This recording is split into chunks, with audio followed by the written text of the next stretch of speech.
Welcome to Toy Business Unboxed, your gateway to the secrets of the toy industry. Here, Jason Shea, a toy entrepreneur and expert in the field.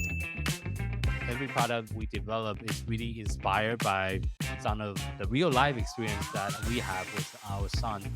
60% of all toys last year were sold on Amazon, which is incredible. Be passionate about it because it's a road, it's a journey. Like when you have an idea that you think is like gonna somewhat like change the world, make things better, I'd say go for it. We'll guide you through the enchanting world of toy design, marketing, and manufacturing. Now let the unboxing begin.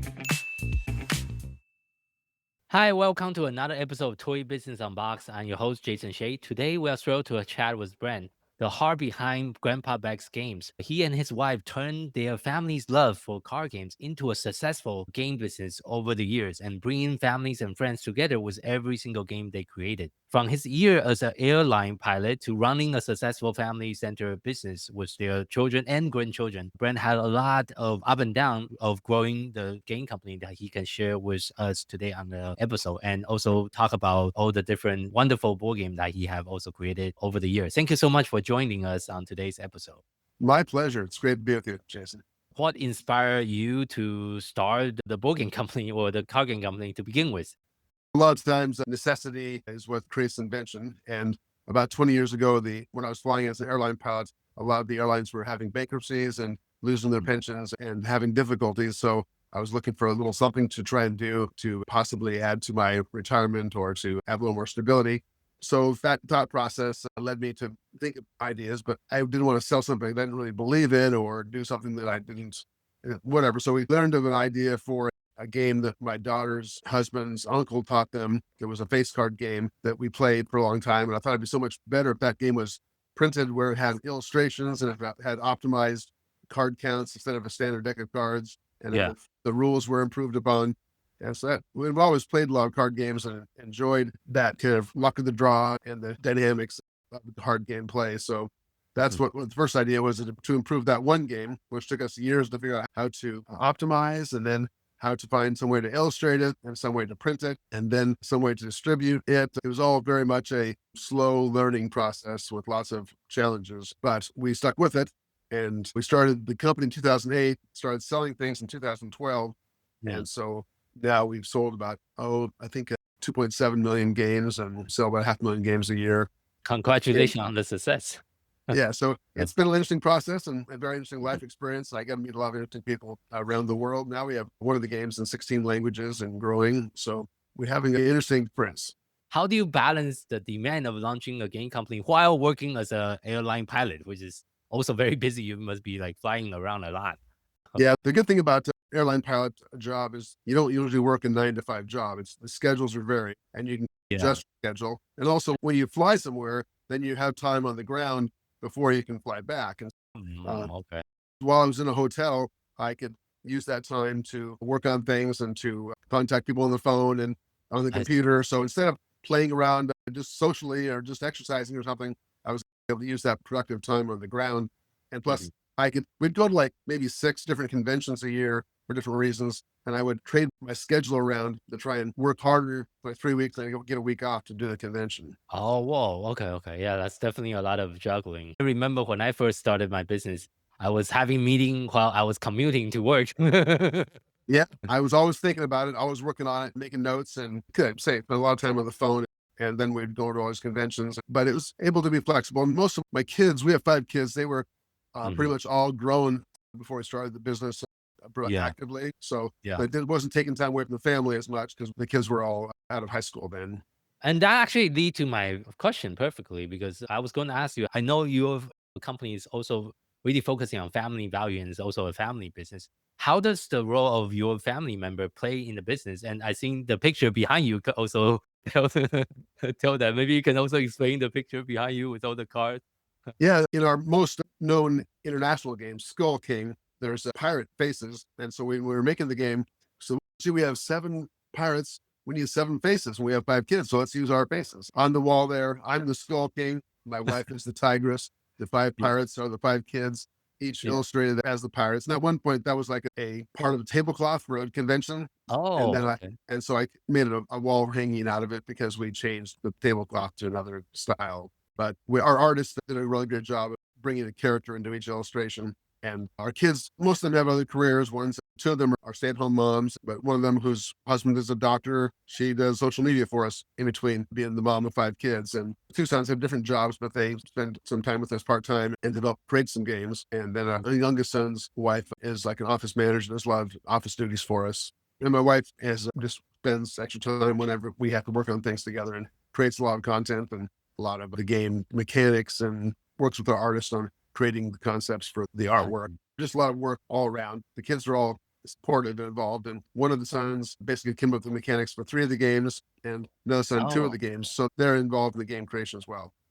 and I think a lot of your games are also inspired by different. Can we talk about the first game that you created a little bit? And also on your website, I can also share my screen. The game is now called Gnoming Around, but when we first started, it was called Golf, and it was a golf-themed game taken off from the golf face card game. And so that's the one we improved on. But after a while, we decided to make it a little more whimsical and give it more of a fantasy theme with the little gnomes instead of just a golf. This one, right? Yeah, because Gnoming around. it wasn't quite maybe too golfy enough for golfers, but a little too golfy for moms and kids. Our primary Okay. audience is Yeah. moms and kids and grandmas and stuff, so we decided to make it a little more whimsical. It did a lot better reviews at that point. But we've been selling that game since 2012, and it's always sold through. And so we keep all of our games keep selling more all the time. They've never gone out of stock, out of our line. So this is one of the very first game that you have. Yeah, it's the improved version of it. And you have created so many different games over the year as well. Do you have a target on how many new games you are publishing every single year?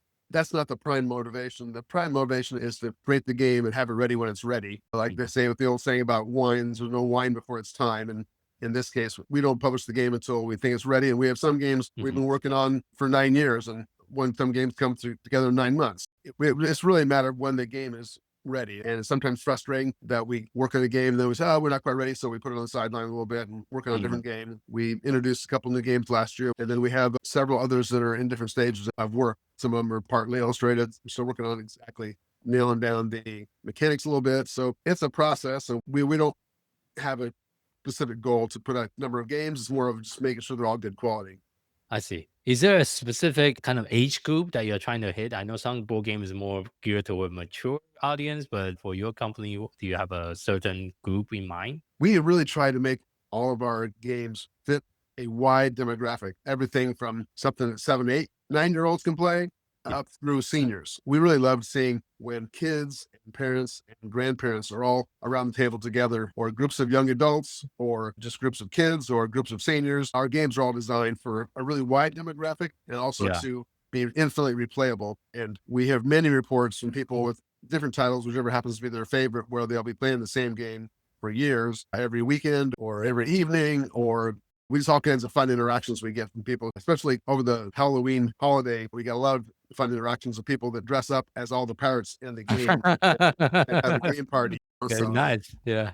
everything from the Kraken to mermaids to all the different pirates, specifically like the different pirates. And then they have a game night, and maybe they even make all the recipes as well as a part of the game night. So people really get into it. It's fun to see. And one more thing that I think a lot of the entrepreneur we all face is there's always going to be struggle and challenges while we're growing our businesses. Over your careers of growing the board game companies, what are some of the challenges that you would like to share, and like what is your major takeaway from those challenges? Basically, problems are part of the business. And like the very first game we have done finding an artist, and we happened to find an artist who was someone that my wife's father had known who had made a game. And we started with him, and he designed the game. First order of it, we used a factory that he recommended. And when we got the games back, we ordered 5,000 copies of the game as he designed it, and they're all totally defective. Oh, no. Okay. The printing was all splotchy. And so those were a total loss. And then we decided to try printing in the US, but that was way too expensive. Yeah. And then when we came up with the second game, Cover Your Assets, we reprinted the box that we printed from the US to make them branded together more as a brand.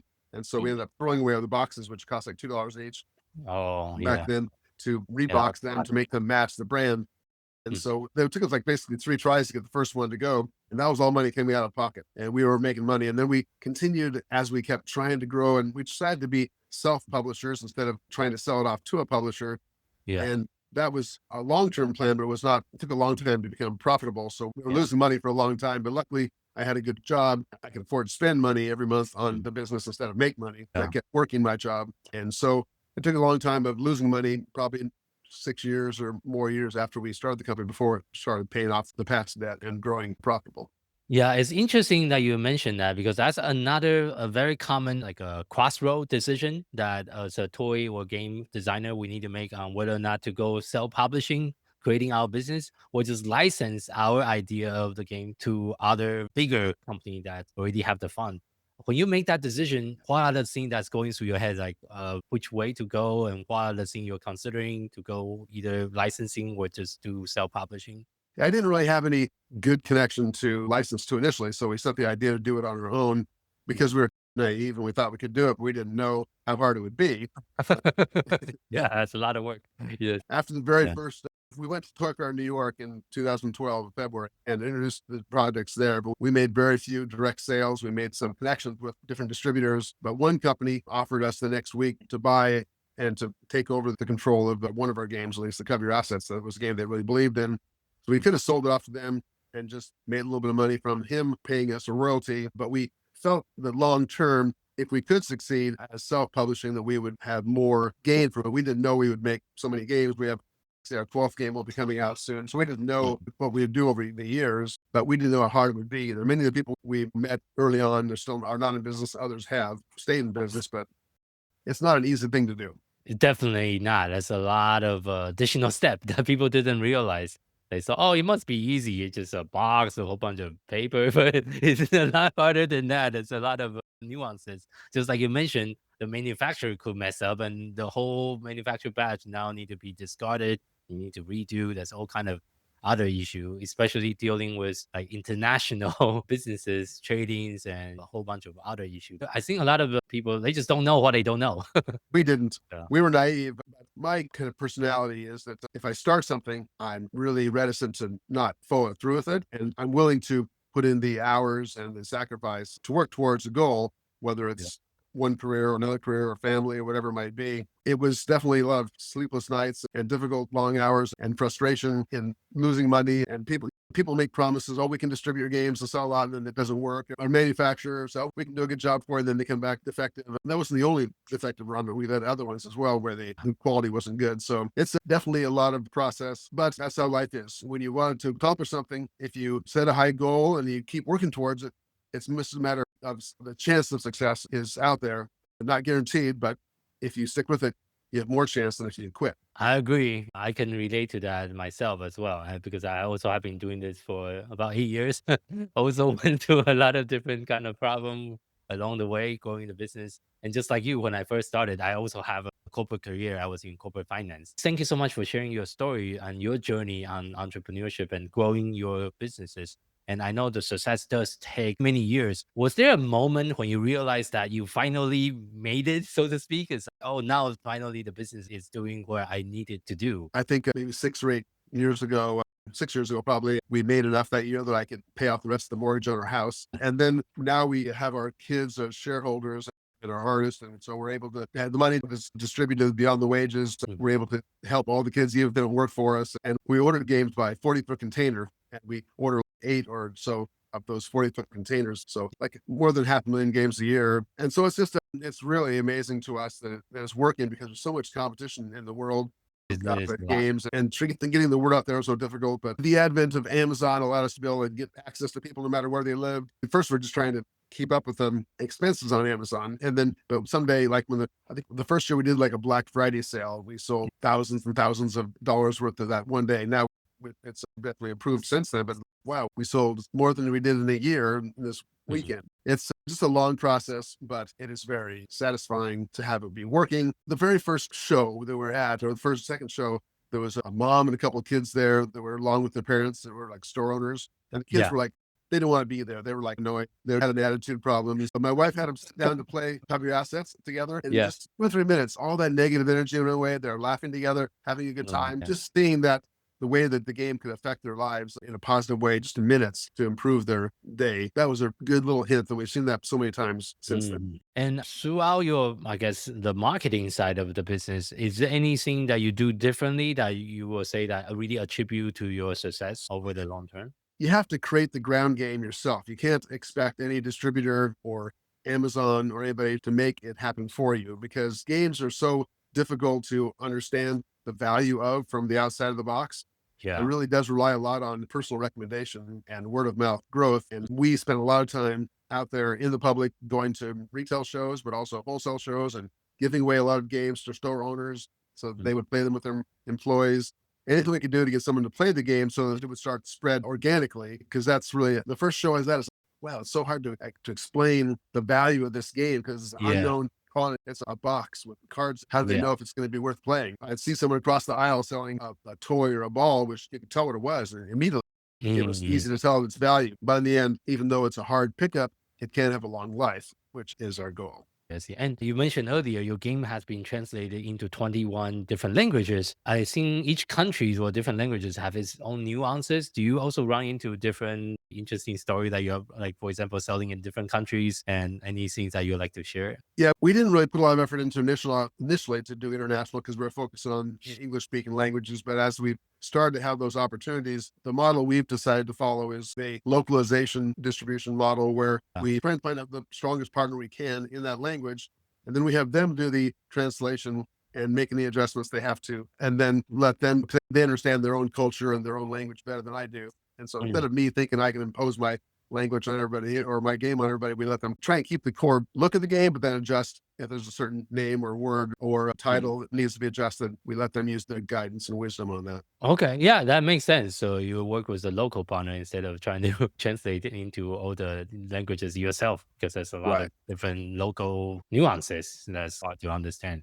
Yeah, we, like say, we had a licensing agreement with a German company for about 9 years for the Skull King game. But as we started to get companies wanted to go directly, we set up direct relationships, then we canceled the licensing agreement. And now it's really starting to go well, especially in European languages. I think we'll sell 100,000 copies in French this year and 60,000 copies in German or something. So Are you selling in Japan as well? No. we have a partner in Japan for Skull King. So I think Skull King so far, and then in Korea, and then also in Chinese. And then we're still working on kind of a Southeast Alaska, Southeast Asia combined version, which will cover several Southeast Asian versions like Thai.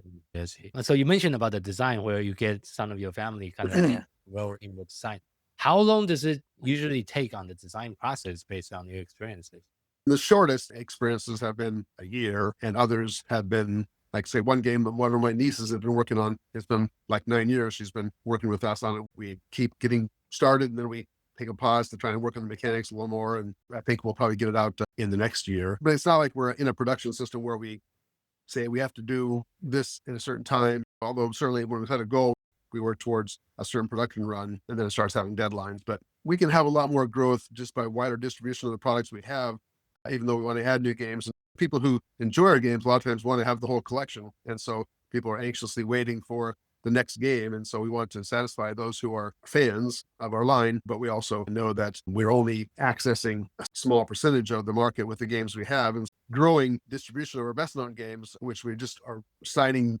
We're just in the process of working out details with the biggest game distributor in the world for English language and also in other languages. So we have a lot of possibilities. What is your vision in 2025? How many more new products are you planning on launching? I think we'll have 2 new games. We're going to add puzzles to our line with some of the artwork that we have. Those are we're negotiating for production, and we are going to have an expansion, which we haven't done before, for the Skull King game. So with some new cards and some new features in the expansion pack. We'll have 3 new puzzles, the expansion pack, and probably 2 new games. Oh, okay. That's a lot of activities and more things to anticipate. So as well, winding down in today's interview, and thank you again for sharing your story, your journey, and the up and down and the struggle that you have faced.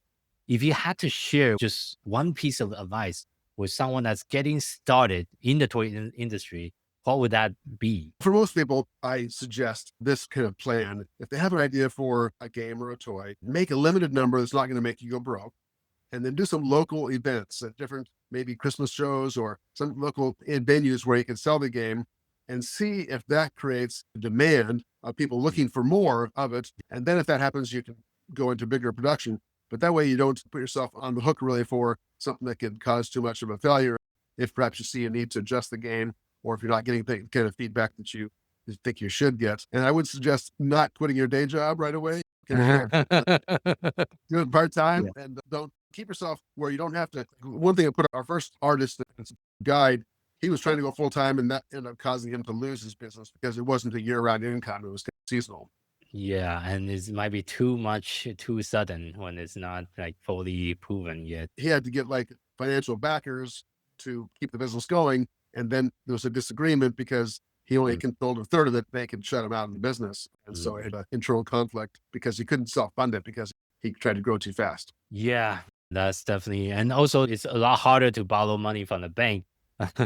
That's a lot of pressure. We just grew at a pace we could self-fund, though it made me less well off in my normal life because I was spending money to be in business instead of making it. So we sacrificed some kind of delayed gratification of not making money, not having money now, but working towards something later. And so we did that. It keeps the pressure off of it, unless you have a lot of big bank loans and things. That would be risky. You can go easily bankrupt yourself. For sure. But thank you again for being on the show today. Where can people find you online? We're really well publicized on Amazon. Look up Grandpa Beck's Games on Amazon or searching the titles. Our website, grandpabecksgames.com, shows all the games. We're in hundreds of stores, hopefully next year's thousands of stores. And my phone number is on the bottom of every box. People can contact me with questions or send pictures of them playing the games. And we just love to hear that people are spending that time together, building relationships, and making memories with family and friends. And for our listeners, thank you for tuning in to today's episode of Toy Business Unboxed podcast. We hope you have enjoyed the conversation and find it insightful and inspiring. If you like what you have heard, be sure to subscribe to our podcast on your favorite platform so you never miss an episode. We really appreciate your support and would love it if you can leave us a review and share the podcast with your friends and coworkers. For more resources, tips, and the latest update in the toys and game industry, visit our website at toy-launch.com. Join the conversation and connect with us on social media using the hashtag Toy Business Unboxed, and we would love to hear your feedback and suggestion for future episodes. Until next time, keep innovating, keep creating, keep bringing joy to toys. This is Jason Shea signing off on the Toy Business Unboxed podcast. See you in the next episode, and thank you everyone for joining.